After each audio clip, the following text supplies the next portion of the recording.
With the nation sustained and bound by the sea, the enormous task of guarding the Philippine seas is only for the bravest, most highly trained, and most patriotic of men and women.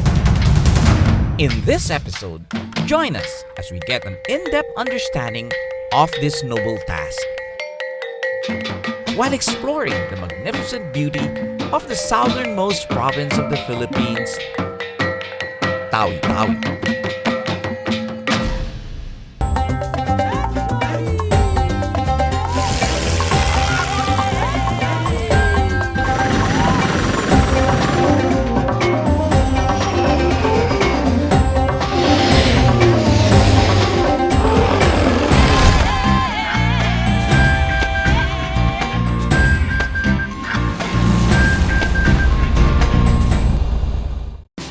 Through the years, the Philippine Navy has showed eager support and participation in the hot air balloon fiesta and has allowed me to get to know many of them and become good friends with these naval aviators. I first met Vice Admiral Millan as a young officer who would happily participate in our flying activities at the balloon fiesta. He was one of the few Navy aviators who commanded the Naval Air Group, serving as command pilot, mentoring officers who wished to be a part of the aviation unit. Serving the Navy for more than 3 decades, he has spent his naval career as a ship captain, an aviator, operational commander, staff officer, scholar, mentor, and role model to his peers. As Flag Officer in Command of the Philippine Navy, his commitment to modernization efforts has borne fruit with the recent acquisition of the Augusta Westland A109 helicopters. With years of experience in the flying and maintenance of the A109, Jess requested me to conduct some lectures on its safety and maintenance procedures to the Naval Air Group station in Cavite. Of course, I was more than happy to oblige. Arriving early for my appointment, I decided to pay a courtesy call to Brigadier General Fetalvero, commander of the naval base, and seek permission to go around. The NBC has the huge responsibility of providing support to the Philippine Navy and the Armed Forces of the Philippines in refueling, power connection, and just making sure the base runs as it should. Quite a big area you're responsible for. Actually, we are providing support and services to naval units and our tenant units, including our residents and our concessionaires. I see. I get to visit this today. Yes, I believe that you're going to visit our tenant units. Yes. With your permission, sir. No problem. And I hope that you will be able to have a idea on how Naval Base Cavite operates. Being very early that morning, he suggested that I head over to the Naval Special Operations Group, where they are already up and about doing their morning exercises. Good morning, Capt. Fajardo. Good morning, Captain Joy, and welcome to Naval Special Operations Group, the home of the Philippine Navy Seas. Should I say reporting for duty, sir? Yes, and because you are volunteering to join us in our physical training, Yes. some special equipment that you need.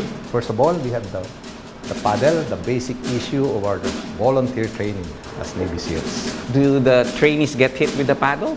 No, they use it to be successful okay. in training.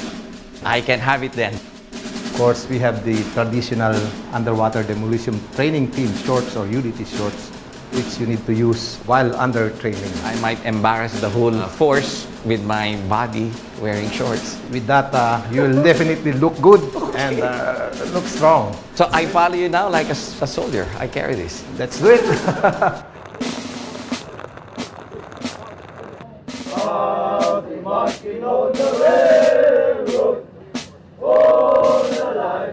That's where I get to use the paddle. Yes, the paddle and the rubber boat.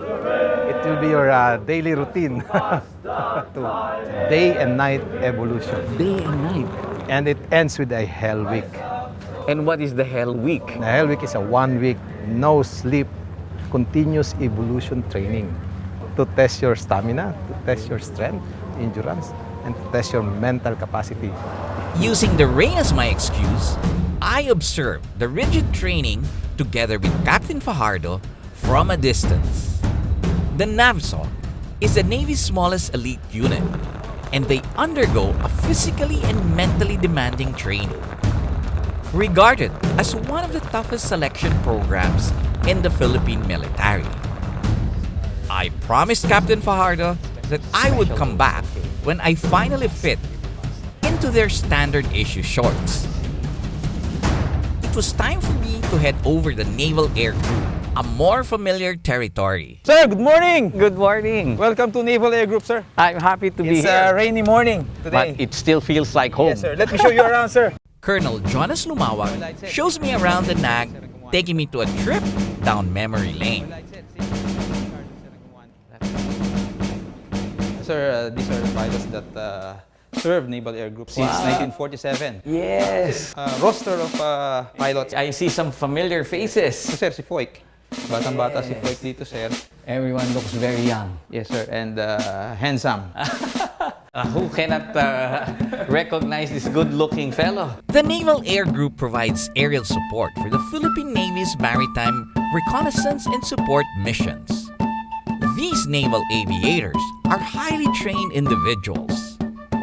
Now that they have new helicopters, it is important for each one to understand the aircraft safety and maintenance procedures. The pitchlings get loose. When there's a little bit of movement, it's time to replace. All the rubber bushings are also very important. It's not easy to own one. After the lecture, Jonas takes me to the A109 they were testing, which was actually heading for the headquarters in Manila.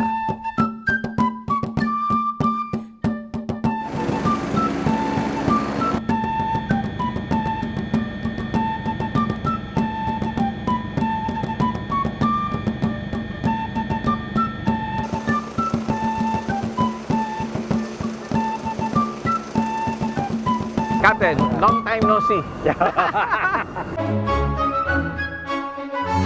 It was also a good chance for me to visit Vice Admiral Millan, who was at the headquarters Philippine Navy that day. Welcome aboard the headquarters Philippine Navy. I like that welcome aboard. Everybody's been welcoming me aboard. Yes, of course. Please sit down. Yes. We're glad that you are here. Alam mo, that's been too long. I really miss those flights, joining the hot air balloon competition, different races, balloon bursting.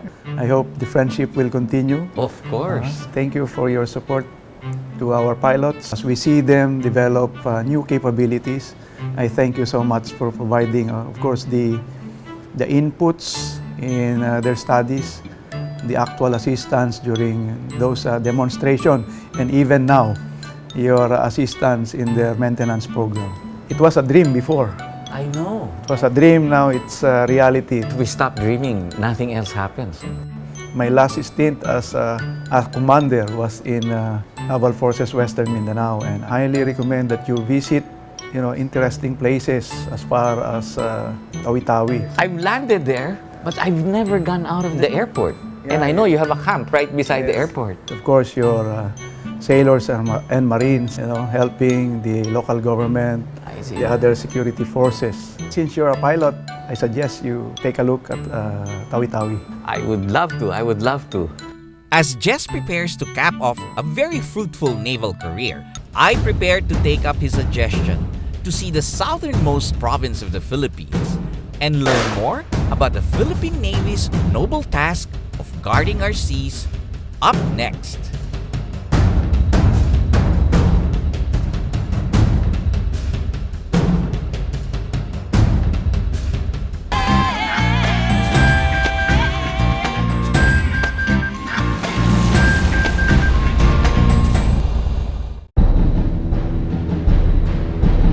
Taking the Philippine Navy's Islander, we headed for Sanga-Sanga, the last airport of the southernmost tip of the Philippines. We arrive in Bungao, the capital of Tawi-Tawi, where troops of the Marine Battalion Landing Team 3 are stationed.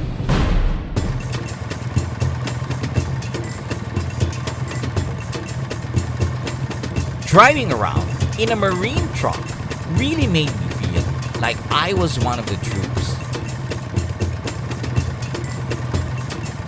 The Philippine Navy is made up of two type commands. The Philippine Fleet, made up of sailors, ships, the Naval Air Group, and other support units. And the Philippine Marines, the amphibious strike force, superbly trained and highly mobile, and our troops for rapid deployment. As we drove throughout the island, one can see Mount Bongao from a distance.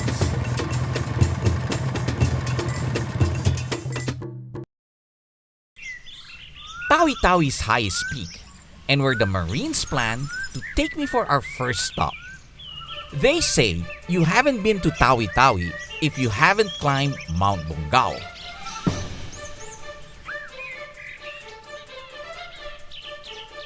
Mount Bongao is actually a sacred pilgrimage site for Islam. Devotees come here to pray, wash themselves in sacred wells, and visit the burial sites of Muslim priests. As you climb the forest trail, you'll come across some of the mountain's guardians, Philippine long-tailed macaques roaming freely. Standing about 340 meters, the climb to the mountain should be easy. That is, if you are fit like a Marine. Well, these guys are not getting tired. And I just drank a gallon of water. I don't know how long I can last. Finally, we reach our destination. I'm almost at the top, and from here, I can see the airport and the town. And now for the final sprint. At the peak of Mount Bongao is one of the observatories of the Philippine Navy. From this vantage point, they are able to see all arriving ships and be able to secure the coastal borders. Type of your vessel over. Type of vessel, bank carrier. Roger, sir. What is your ship nationality over? Ship nationality is Malta. They challenge each vessel arriving, asking pertinent information that will help screen any threats. The views at the top was definitely worth the long climb.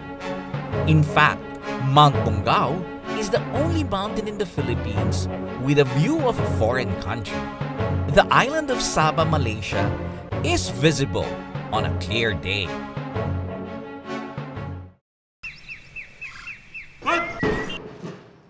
The next day, the troops didn't seem to be as tired as I was.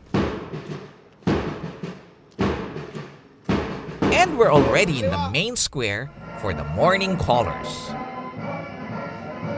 Right after, they proceeded to do their routine training.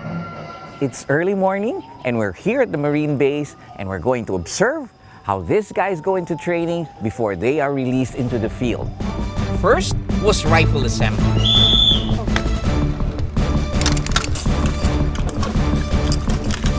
Then, I joined them at the shooting range.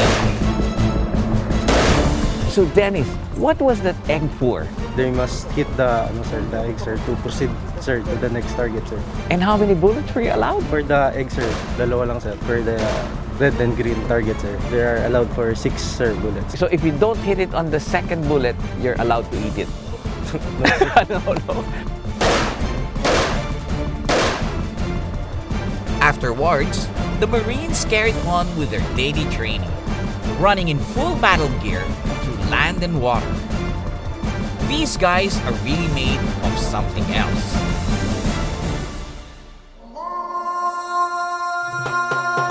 After the arduous daily routine, they proceed to their posts.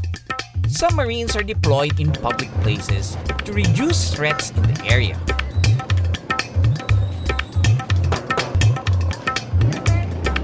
Thus, they really immerse with the local community and get to know the local way of life. They took me to the local market, very close to the docks, where fresh seafood and barter goods arrive in boats. Tawi-Tawi is the center of trade in this region. Everybody's coming from different islands, bringing in their goods, buying things for their supplies at home. This is what I really had in mind when I think of Tawi-Tawi. And some of the guys specialize in live fish, like this one. Okay, they get them. It's hard to catch them. They're very slippery. And they also have this sea mantis and a lot of lobsters on the other side. I'm getting hungry just thinking of that. With the area being very close to Malaysia, there is a lot of Malaysian influence even in the cuisine. I'm envious of the guys stationed here. If only for the fresh seafood they have access to every single day. But I'm here on an official mission, so I better lay off the food and keep myself fit. Up next, we go on patrol and see some of the most amazing islands this side of the Philippines.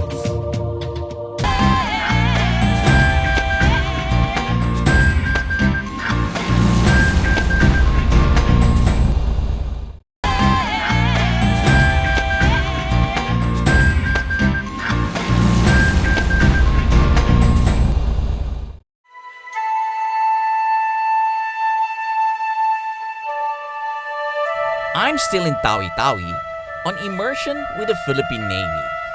Today, we get to do actual patrol around the coastal borders. I visited one of the naval assets stationed in the area, Patrol Gunboat 387, headed by Commander Bolor. Sir, welcome aboard. Thank you very much. So, Commander, Yes, sir. basically, what is the mission of your ship? Sir, the mission of our ship, sir, is to conduct naval operation in order to support the national security operations of the armed forces of the Philippines. Especially in this area, Yes. because you're near the boundary. Yes, sir. How many miles are we out of the area of responsibility? Sir, from here to international trade limits is around 40 nautical miles. Only 40 nautical miles. So what is our mission for this morning? Sir, we will proceed to the what we call the sea area to, sir, boundary of Philippines and Malaysia, sir. I see, okay. Chief Master of Arms sets special sea details, sir. Special sea details set at all hands. Oh, so they all come after Yes, sir. this call. They will proceed to their respective stations, sir. How many people do you have on board? I have 8 personnel, sir, and 2 junior officers.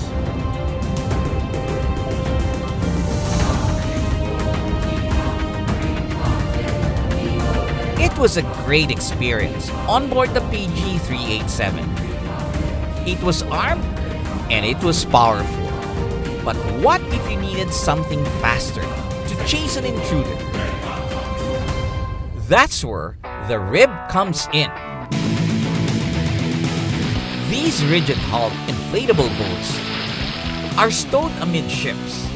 It's a high-performance, high-capacity boat capable of threading rough waters. Today, we hope we do not need to chase any intruders, but just patrol the smaller islands that make up Tawi-Tawi. Apart from the main island, Tawi-Tawi actually consists of 107 islands and islets, with most boasting of white sand surrounded by pristine waters. And this is Panampangan Island. It stretches all the way to the other island. 4 kilometers of white sand beach. Can't imagine that places like this exist in this area. This place could be called paradise.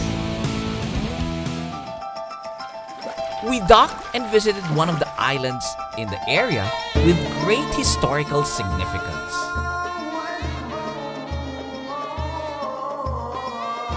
I am in Seminole Island, and this is the birthplace of Islam in the Philippines.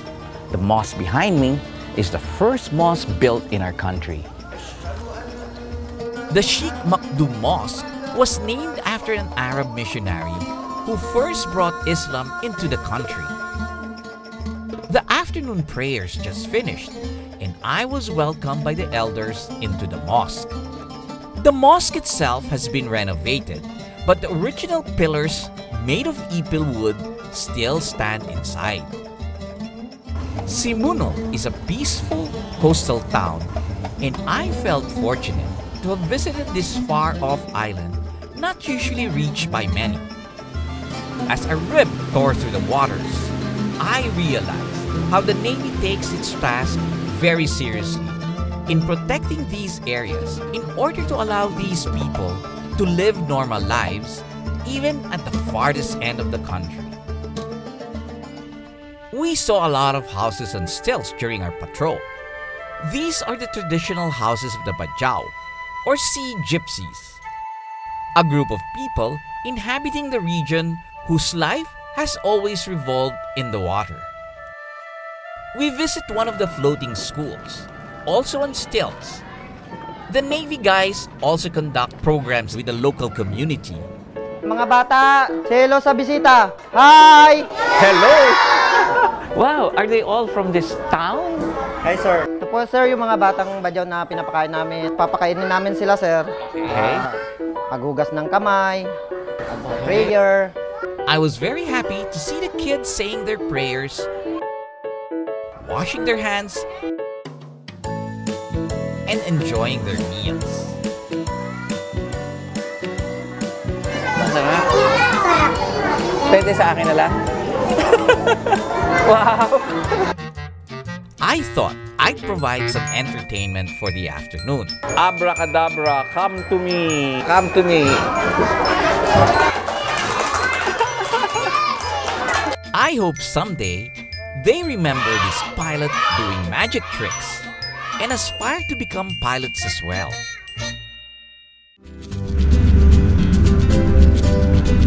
From the school on stilts, we visited another school in the town of Bato-Bato. Lieutenant Abdul, how did you come to think of playing soccer with the kids?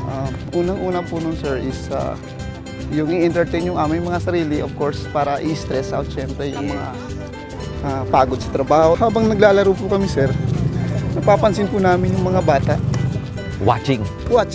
Nagkaroon po ng idea po kami na this is another way of reaching out po sa mga to the kids. Lalo na po yung mga conflict-affected na mga kabataan. We also share the values of sports to them. Good sportsmanship. Opo. So, and do you notice the change after playing with them? Nagkakaroon ng parang understanding. Nawawala yung hesitation ng bata na makipag-blend in. And then nagkaroon po ng trust and confidence din po. The parents, teachers, and the local officials. Other than that, siyempre para po mailayo natin sila sa mga illegal drugs or other activities po na makakasira po sa kanilang future.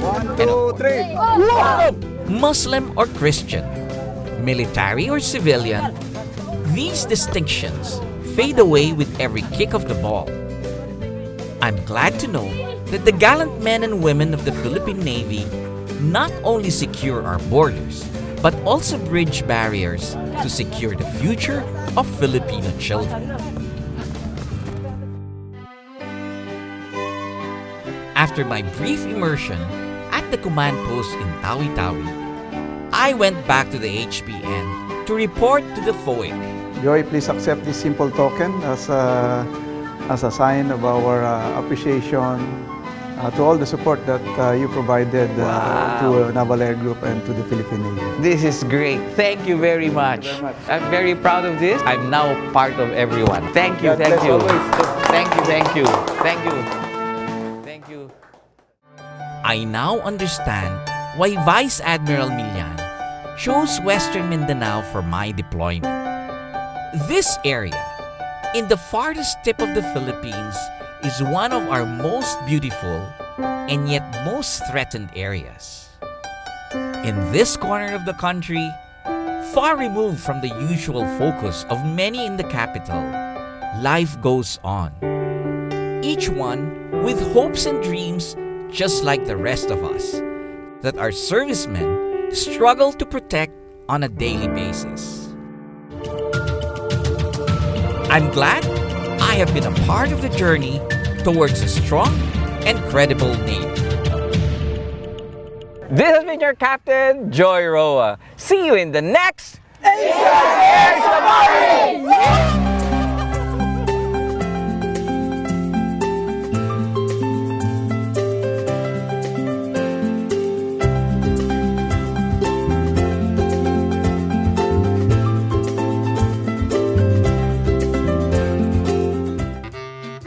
I always have a soft heart for the naughty ones. Watch these little boys.